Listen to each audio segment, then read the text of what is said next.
Hello दोस्तों, new MCC class में आपका स्वागत है। आज हम 10वां क्लास के इतिहास चैप्टर का भारत में राष्ट्रवाद शुरू करने जा रहे हैं, जिससे संबंधित आपका अगर ऑब्जेक्टिव क्वेश्चन आता है तो 100% सॉल्व हो जाएगा। दोस्तों, अगर अभी तक आपने मेरे चैनल को सब्सक्राइब नहीं किए तो प्लीज़ इस चैनल को सब्सक्राइब करें और वीडियो को शुरू से अंत तक देखें, क्योंकि इसमें आज बहुत ही अच्छा क्वेश्चन हम पूछने जा रहे हैं और इसका आंसर भी हम बताएंगे। तो सबसे पहले इतिहास, भारत में राष्ट्रवाद असहयोग आंदोलन से सबनवज्ञा आंदोलन तक से शुरू करते हैं। तो हम सबसे पहले देखते हैं, लिख दिया आपके बोर्ड पर, और चलिए अब हम इसका आंसर बनाते हैं। सबसे पहला है कि वर्नाक्यूलर प्रेस एक्ट कब पास हुआ था। वर्नाक्यूलर प्रेस एक्ट कब पास हुआ था? तो यह जो पास हुआ था वर्नाक्यूलर प्रेस एक्ट, यह 1878 में पास हुआ था। यह 1878 में पास हुआ था। वर्नाक्यूलर प्रेस एक्ट कब पारित हुआ था? 1878 में। और फिर से अगला क्वेश्चन है कि वर्नाक्यूलर प्रेस एक्ट किसके शासनकाल में पारित हुआ था? लॉर्ड, तो लिख लीजिएगा कि लॉर्ड लिट्टन के समय में, जिस समय भारत के गवर्नर लॉर्ड लिट्टन थे, उसी समय में वर्नाक्यूलर प्रेस एक्ट पारित हुआ था। हम आगे समझाएंगे कि वर्नाक्यूलर प्रेस एक्ट यह वर्नाक्यूलर प्रेस एक्ट जो था वह भारतीय अखबारों पर, समाचार पत्रों पर यह लगाया जाता था। अगला क्वेश्चन है कि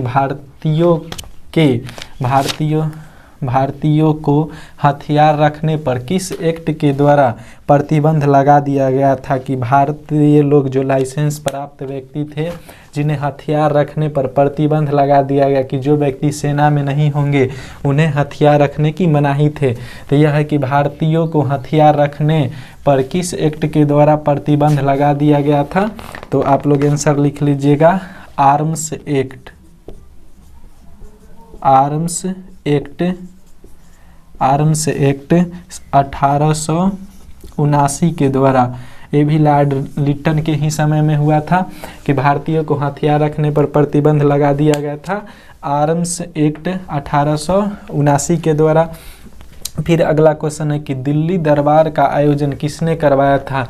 दिल्ली दरबार का आयोजन किसने करवाया था? तो ये दिल्ली दरबार का आयोजन लॉर्ड लिट्टन ने ही करवाया था। दिल्ली दरबार का आयोजन किसने करवाया था? तो लॉर्ड लिट्टन ने ही करवाया था। तो फिर अगला क्वेश्चन है कि इल्बर्ट बिल किसने पास किया? इल्बर्ट बिल जो था किसने पास किया? तो लॉर्ड रिपन ने। इल्बर्ट बिल किसने पास करवाया? तो लॉर्ड रिपन ने इल्बर्ट बिल पास करवाया था। तो आप लोग क्वेश्चन को सुन के ध्यान से लिख सकते हैं, या फिर वीडियो को रोक के और आप लोग क्वेश्चन उतार के और इसका आंसर लिख सकते हैं। यह एक नंबरिया जो ऑब्जेक्टिव टाइप का क्वेश्चन है उसके लिए बहुत ही इम्पोर्टेंट है। अब हम फिर से बनाते हैं कि बंगाल विभाजन कब हुआ था। तो बंगाल विभाजन कब हुआ था? बंगाल विभाजन 1905 में हुआ था, और इसी के बाद से बंग भंग आंदोलन शुरू हुआ था। अगला है कि अंग्रेजी सरकार ने देशद्रोही सभा अधिनियम कब पास किया था? देशद्रोही सभा अधिनियम कब पास किया था? यह नेता सबको गिरफ्तार करने के लिए बंग भंग आंदोलन के बाद से, जब यह हुआ था 1905 में बंगाल का विभाजन, उसी समय यह देशद्रोही सभा अधिनियम पास किया गया था। तो इसका हम बताते हैं।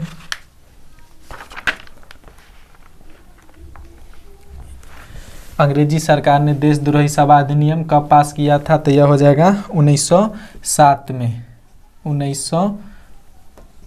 1907 ईस्वी में यह देशद्रोही सभा अधिनियम पास हुआ था। अगला है कि महात्मा गांधी का जन्म कब हुआ था?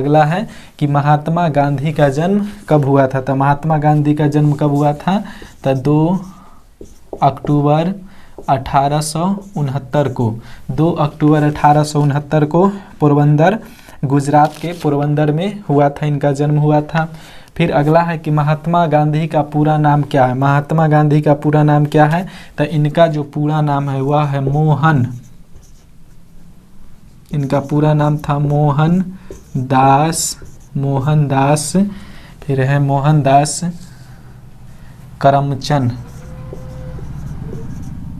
करमचंद गांधी, इनका पूरा नाम था मोहनदास करमचंद गांधी। फिर अगला है कि महात्मा गांधी के पिताजी का नाम क्या है। महात्मा गांधी के पिताजी का नाम क्या है, तो इनके पिताजी का नाम था करमचंद गांधी। इनके पिताजी का नाम था करमचंद गांधी। इनके पिताजी का नाम था करमचंद गांधी। फिर है महात्मा गांधी के माता का नाम क्या था। महात्मा गांधी के माता का नाम था कस्तूरबा गांधी। कस्तूरबा गांधी। महात्मा गांधी के माता का नाम था कस्तूरबा गांधी। महात्मा गांधी के पिताजी का नाम है करमचंद गांधी। महात्मा गांधी का पूरा नाम है मोहनदास करमचंद गांधी। महात्मा गांधी का जन्म कब हुआ था, तो 2 अक्टूबर 1869 को।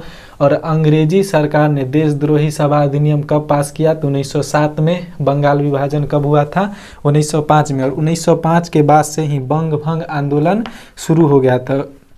भारतीय राष्ट्रीय कांग्रेस की स्थापना कब हुई, तो 1885 में। इसकी स्थापना एक अंग्रेज असैनिक व्यक्ति ने किया था जिनका नाम था ए.ओ. हुम।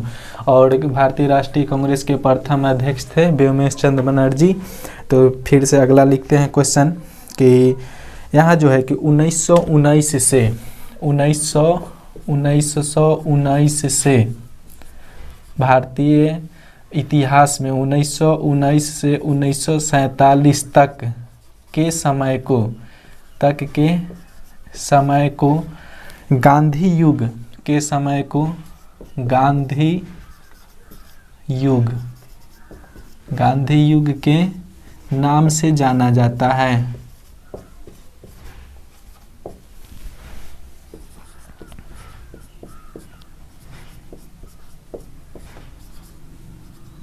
आप लोग लिख सकते हैं कि 1919 से 1947 तक के समय को गांधी युग के नाम से जाना जाता है, जिसमें महात्मा गांधी आए और उन्होंने भारतीय राष्ट्रीय जो आंदोलन था उसमें समय समय पर सहयोग किए थे।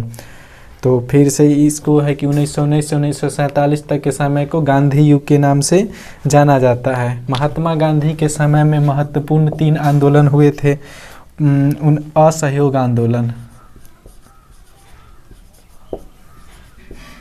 असहयोग आंदोलन लिख लीजिएगा कि असहयोग आंदोलन कब हुआ था। असहयोग आंदोलन कब हुआ था, तो यह हुआ था 1920 से 1922 तक। 1920 से 1922 तक। उसके बाद है सविनय अवज्ञा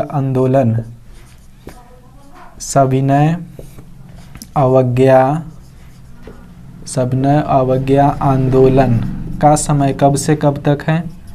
सविनय अवज्ञा आंदोलन का समय कब से कब तक है, तो इसका समय है 1930 ईस्वी से 1934 ईस्वी तक। सविनय अवज्ञा आंदोलन जो हुआ था 1930 से 1934 ईस्वी तक हुआ था। उसके बाद है भारत छोड़ो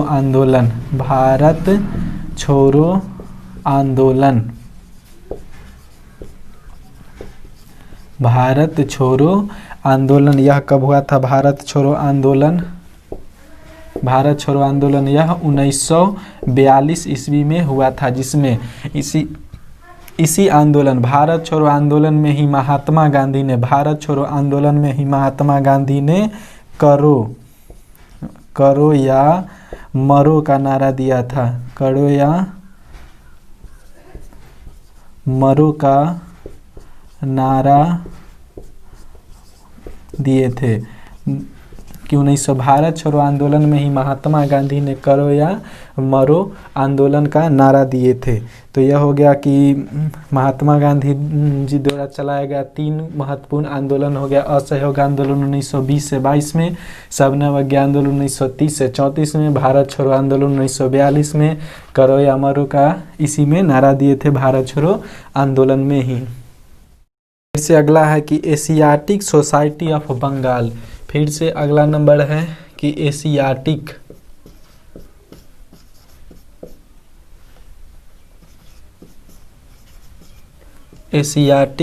society Asiatic Society of Bengal. Asiatic Society of Bengal की स्थापना कब हुई थी? तो इसकी स्थापना 1782 ईस्वी में सर विलियम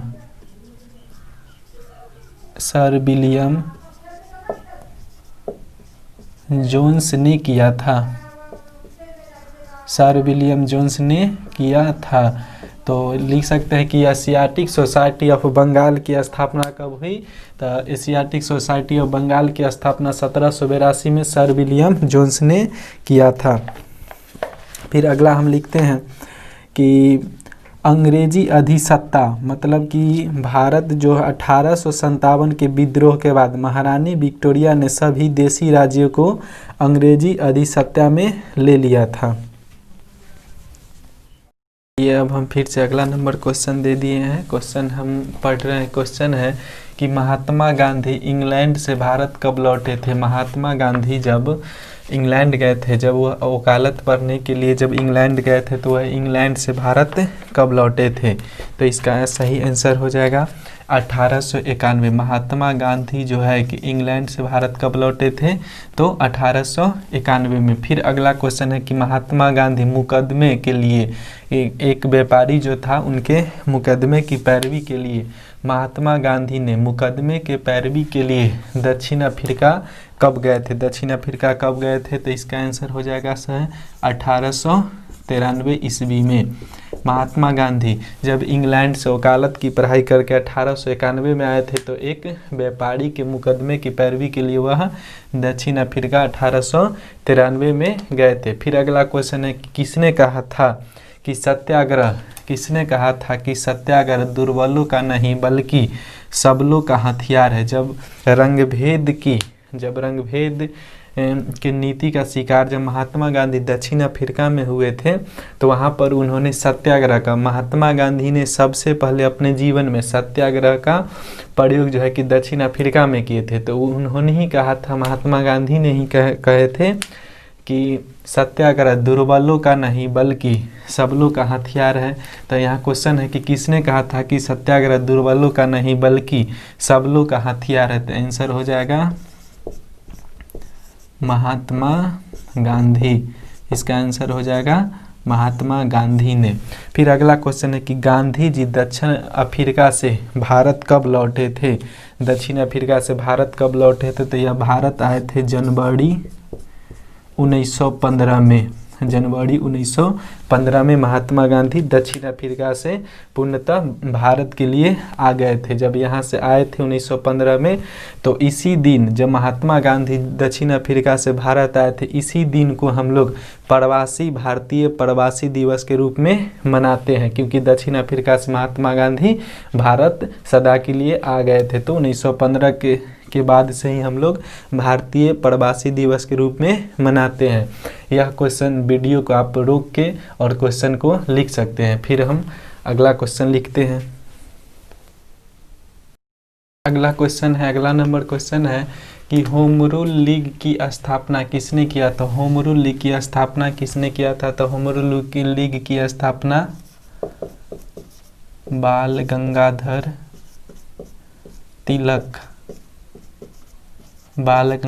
तिलक एवं एनी बेसेंट।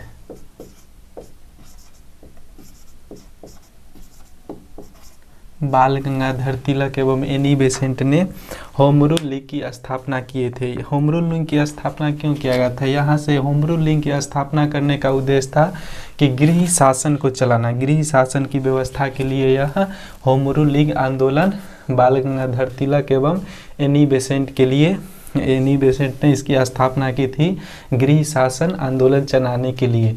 फिर अगला क्वेश्चन है कि गांधी जी को कैसर हिंद पदक कब दिया गया? महात्मा गांधी को कैसर हिंद पदक कब दिया गया था? जो आगे चल के महात्मा गांधी ने इसे फिर से अंग्रेज सरकार को लौटा दिए थे। जब 1919 में अमृतसर में जालियांवाला बाग हत्याकांड हुआ था, जिसमें हजारों भारतीय व्यक्ति को जनरल डायर के द्वारा मार दिया गया था, तो उसी समय में महात्मा गांधी ने इस पदक को, कैसर-ए-हिंद पदक को वापस लौटा दिए थे। और महात्मा गांधी को कैसर-ए-हिंद पुरस्कार अंग्रेजी सरकार द्वारा क्यों दिया गया था? इन्हें दक्षिण अफ्रीका में, महात्मा गांधी जी द्वारा दक्षिण अफ्रीका में एम्बुलेंस सेवा देने के लिए यहाँ भारत में इन्हें कैसर-ए-हिंद पुरस्कार 1915 में दिया गया था।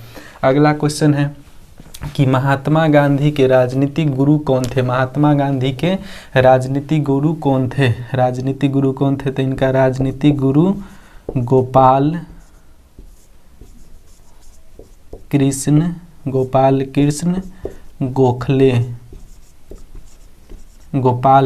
गोखले थे। महात्मा गांधी के राजनीतिक गुरु कौन थे? तो गोपाल कृष्ण गोखले थे। अगला है कि गांधी जी साबरमती आश्रम की स्थापना कब किए? महात्मा गांधी साबरमती आश्रम की स्थापना 1916 ईस्वी में गुजरात में किए थे और यहीं से ये अपना राजनीतिक शुरू किए थे। फिर अगला है कि गांधी जी किसके सलाह पर पूरे भारत का भ्रमण किए थे? जब महात्मा गांधी दक्षिण अफ्रीका से भारत आए थे तो इन्होंने अपने राजनीतिक गुरु गोपाल कृष्ण गोखले के सलाह पर इन्होंने पूरे भारत का दौरा किया और गरीबों की, मजदूर की दयनीय स्थिति के बारे में इन्होंने पता किया था। तो इसका आंसर हो जाएगा कि गोपाल कृष्ण गोखले।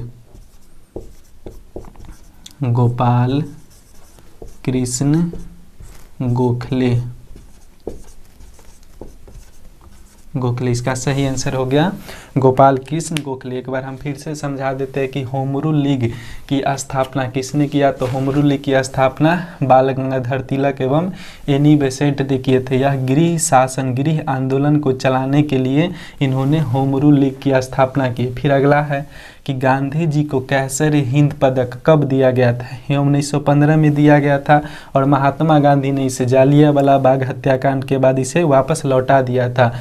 कैसर-ए-हिंद की उपाधि अंग्रेज सरकार ने महात्मा गांधी को दिया था दक्षिण अफ्रीका में एम्बुलेंस सेवा प्रदान करने के लिए। फिर अगला क्वेश्चन है कि महात्मा गांधी के राजनीतिक गुरु कौन थे? तो इनके राजनीतिक गुरु गोपाल कृष्ण गोखले थे। फिर गांधी जी साबरमती आश्रम की स्थापना कब की? तो महात्मा गांधी गुजरात में साबरमती आश्रम की स्थापना 1916 में की। फिर गांधी जी किसके सलाह पर पूरे भारत का भ्रमण किए थे? तो यह अपने राजनीतिक गुरु गोपाल कृष्ण गोखले के कहने पर यह पूरे भारत का भ्रमण किए थे। तो आपका आंसर हो गया। फिर अब हम अगला क्वेश्चन बनाते हैं। पहला नंबर क्वेश्चन है जो हम अभी आप लोग के सामने लिख दें। पहला नंबर क्वेश्चन है कि प्रथम विश्व युद्ध कब आरंभ हुआ था? प्रथम विश्व युद्ध कब हुआ था? तो प्रथम विश्व युद्ध जो है 1914 में आरंभ हुआ था और 1918 में जाके समाप्त हुआ था। प्रथम विश्व युद्ध जो है 1914 में शुरू हुआ था और 1918 में समाप्त हुआ था। और हम बताते हैं कि प्रथम विश्व युद्ध की शुरुआत सेरोजेबा हत्याकांड से हुआ था। यह मित्र राष्ट्र और धुरी राष्ट्रों के बीच हुआ था। मित्र राष्ट्र में इंग्लैंड, मतलब ब्रिटेन हो गया, इंग्लैंड उसी का नाम है, और अमेरिका हो गया, ये सब मित्र राष्ट्र में शामिल थे। फ्रांस हो गया, जबकि धुरी राष्ट्रों में इटली हो गया, जर्मनी हो गया, ये सब धुरी राष्ट्रों में शामिल था, या फिर केंद्रीय शक्ति कह सकते हो। धुरी राष्ट्रों के बीच युद्ध हुआ था। फिर अगला क्वेश्चन है कि गदर पार्टी की स्थापना किसने किया? तो आंसर में लिखिएगा कि गदर पार्टी की स्थापना लाला हरदयाल ने। गदर पार्टी की स्थापना लाला हरदयाल ने 1913 में उन्होंने स्थापना की थी। गदर पार्टी की स्थापना किसने किया था? गदर पार्टी की स्थापना लाला हरदयाल ने 1913 में। यह कहाँ स्थापना इसकी हुई थी? तो सैन फ्रांसिस्को, अमेरिका में। फिर अगला क्वेश्चन है कि भारतीय स्वाधीनता समिति की स्थापना कब की गई? भारतीय स्वाधीनता समिति की स्थापना कब की गई? तो 1914 में इसकी स्थापना, भारतीय स्वाधीनता समिति की स्थापना जो है कि 1914 में की गई थी। लाला हरदयाल और उनके सहयोगियों ने इसकी स्थापना की थी। फिर अगला क्वेश्चन है कि भारत सरकार अधिनियम या मॉन्टेग्यू चेम्सफोर्ड सुधार योजना कब पारित हुआ? तो यह 1919 में, यह 1919 में पारित हुआ था, यह 1919 में पारित हुआ था। जितने भी क्रांतिकारी जो दल था, ये हो गया लाला, जो जितने भी भारत में जो जितने भी या फिर अमेरिका में जो इस टाइप का जो समिति बना था जिसमें भारत के आज़ादी के बारे में बातचीत होता था, उसमें भारत सरकार अधिनियम मॉन्टेग्यू चेम्सफोर्ड सुधार योजना के तहत सब पर बैन लगा दिया गया था। और इसमें सबसे प्रमुख जो एक्ट था वह था रॉलेट एक्ट, जिसे बिना वकील, बिना दलील और बिना गवाह का कानून कहा जाता है। उसमें शक के आधार पर व्यक्ति को गिरफ्तार कर लिया जाता था। फिर अगला है कि भारतीय परिषद अधिनियम या मार्ले मिंटो सुधार, भारतीय परिषद अधिनियम या मार्ले मिंटो सुधार के नाम से जाना जाता है। यह कब पारित हुआ था? यह जो है कि 1909 में पास हुआ था। तो इसे हम कहते हैं कि मार्ले मिंटो सुधार। मार्ले मिंटो भारतीय परिषद अधिनियम का जो प्रचलित नाम है वह है मार्ले मिंटो सुधार। यह कब पारित हुआ था? तो 1909 ईस्वी में यह पारित हुआ था। और ये भारत सरकार अधिनियम का प्रचलित नाम है मॉन्टेग्यू चेम्सफोर्ड सुधार योजना। यह 1919 में पारित हुआ था। आप लोग वीडियो को रोक के और क्वेश्चन और साथ में आंसर लिख सकते हैं। अगला क्वेश्चन का आंसर देते हैं। अगला क्वेश्चन हम लिख दिए हैं, तो चलिए हम बनाते हैं। आप वीडियो को रोक के और आप क्वेश्चन और आंसर साथ में लिख सकते हैं। यह बहुत ही थोड़ा लंबा चैप्टर है, तो इसलिए इसका 2-3 छोटा हम वीडियो डालेंगे। तो आप लोगों से अनुरोध है कि प्लीज़ आप वीडियो को पूरा शुरू से अंत तक देखें और कुछ न कुछ आपको इस वीडियो से ज़रूर ही फ़ायदा होगा। तो चलिए हम बनाते हैं। क्वेश्चन है, पहला नंबर क्वेश्चन है कि लखनऊ समझौता कब हुई थी? लखनऊ समझौता कब हुई थी? तो लखनऊ समझौता जो है कि 1916 में हुआ था। लखनऊ समझौता जो है 1916 में हुआ था। यह मुस्लिम लीग और कांग्रेस के बीच में हुई थी। लखनऊ समझौता जो है मुस्लिम लीग और कांग्रेस के बीच में, दोनों के बीच में आपस में यह लखनऊ समझौता हुआ था। उसके बाद है कि रॉलेट कानून कब बना? रॉलेट कानून जो है यह 1919 में बना। रॉलेट कानून जो है 1919 में बना। तो और हमने पहले ही बताया कि यह जो था देश में क्रांतिकारी गतिविधियों पर नज़र रखने के लिए और उस पर पाबंदी रखने के लिए, क्रांतिकारी जो सहयोग संगठन बना था उस पर पाबंदी रखने के लिए रॉलेट कानून बनाया गया था। इसके में कहा गया है, इसमें भारतीय के द्वारा जो रॉलेट एक्ट कानून है इसे भारतीय लोग काला कानून भी कहते हैं। और इसी में रॉलेट एक्ट कानून के बारे में ही कहा जाता है कि इसमें जो भारतीय लोग थे इसे काला कानून भी कहे थे और कहे थे कि कोई वकील नहीं, कोई दलील नहीं और कोई अपील नहीं। इसमें किसी भी व्यक्ति को शक के आधार पर, किसी भी व्यक्ति को शक के आधार पर उसे गिरफ्तार कर लिया जाता था। फिर अगला क्वेश्चन है कि जालियांवाला बाग हत्याकांड कब हुई थी? तो यह जो हुई थी यह 13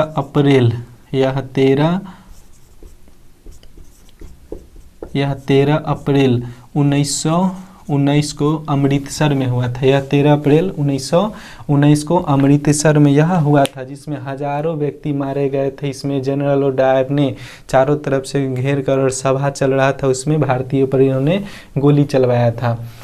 तो फिर अगला क्वेश्चन है कि जालियांवाला बाग हत्याकांड के बाद रविंद्रनाथ ठाकुर ने कौन सा पदक लौटा दिए? तो हमने इससे पहले बताए थे कि महात्मा गांधी ने कैसर हिंद के पदक लौटा दिए थे और रविंद्रनाथ ठाकुर जो जिन्हें रविंद्रनाथ टैगोर के नाम से भी जानते हैं, इन्होंने सर की उपाधि लौटा दिए थे। इन्होंने सर की उपाधि लौटा दिए थे जालियांवाला बाग हत्याकांड के बाद में। और इसी में एक और भारतीय नेता जमुना लाल बजाज ने भी राय की उपाधि लौटा दिए थे। महात्मा गांधी ने कैसर हिंद की उपाधि लौटाए थे और रविंद्रनाथ टैगोर ने सर की उपाधि लौटा दिए थे और जमुना लाल बजाज ने राय की अपनी उपाधि लौटा दिए थे। फिर अगला क्वेश्चन है कि किसने कहा था कि प्लासी ने ब्रिटिश साम्राज्य की नींव रखी और अमृतसर ने उसे हिला दिया? किसने कहा था प्लासी ने ब्रिटिश साम्राज्य की नींव रखी और अमृतसर ने उसे हिला दिया? तो इसे कहा था महात्मा गांधी ने। इन्हें कहा, किसने कहा था? महात्मा गांधी ने। आप लोग जानते हैं कि प्लासी का युद्ध जो है कि 1757 में अंग्रेज और सिराजुद्दौला के बीच हुआ था, जिसमें अंग्रेजों की विजय हुई और इसी युद्ध के बाद से वह लगभग भारत में शासन आरंभ कर दिए थे। तो इसलिए महात्मा गांधी ने कहा कि प्लासी ने ब्रिटिश साम्राज्य की नींव रखी और अमृतसर ने उसे हिला दिया।